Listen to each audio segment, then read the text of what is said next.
الرحيم لا يكلف الله نفسا إلا وسعها لها ما كسبت وعليها ما اكتسبت ربنا لا تؤاخذنا إن نسينا أو أخطأنا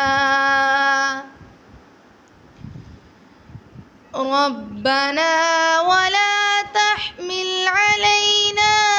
إصرا كما حملته على الذين من قبلنا ربنا ولا تحملنا ما لا طاقة لنا به واعف عنا واغفر لنا وارحمنا أنت مولانا فانصرنا على القوم الكافرين آمنت بالله صدق الله